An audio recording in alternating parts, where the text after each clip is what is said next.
Julian lived for the thrill of the hunt. As a creator for Obsidian Screams, he spent his nights chasing the darkest corners of the city to find content that would go viral. Tonight, he was miles from the city center, standing before a cathedral that had been abandoned for 50 years.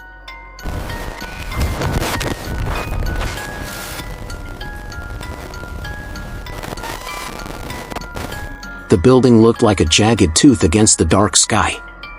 Julian adjusted his black hoodie and checked his camera gear. He liked the silence here. It felt heavy, like the building was holding its breath, waiting for something to happen.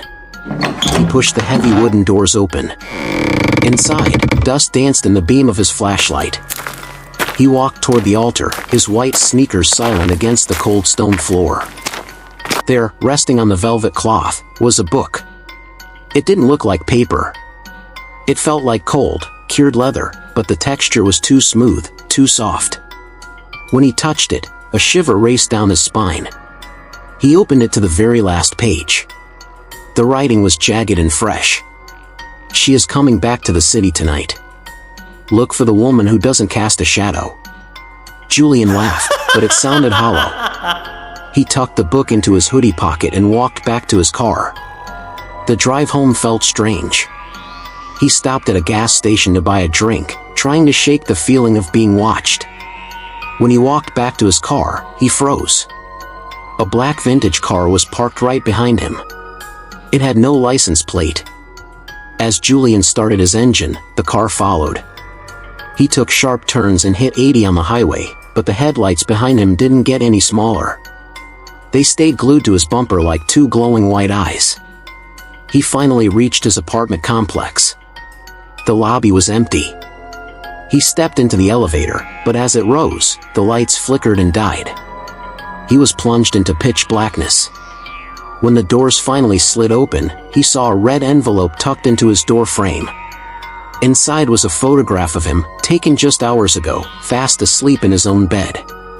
"You have such a rare blood type, Julian," a voice whispered from right behind his ear. Julian spun around, but the hallway was empty.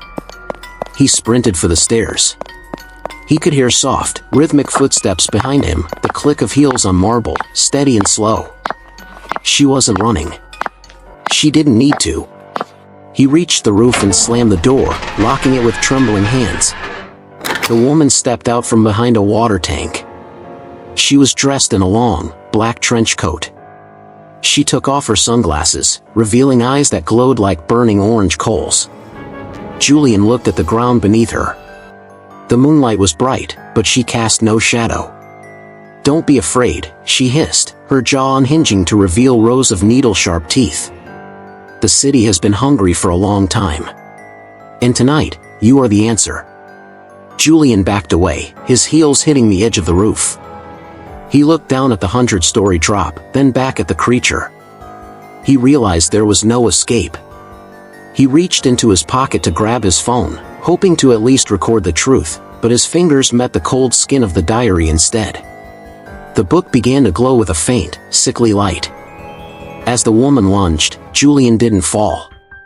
Instead, his body began to turn into black smoke, being pulled directly into the pages of the diary. He tried to scream, but his voice was swallowed by the wind. The woman stopped and picked up the book from the roof tiles. She opened it to a new page. There, a fresh illustration appeared, a young man in a black hoodie and white sneakers, his face frozen in a permanent mask of terror. She tucked the diary into her coat and walked toward the edge. The next morning, the police found Julian's car and his camera, but Julian was gone. He wasn't a creator anymore. He was just another story trapped in a book of skin, waiting for the next curious soul to find him in the dark.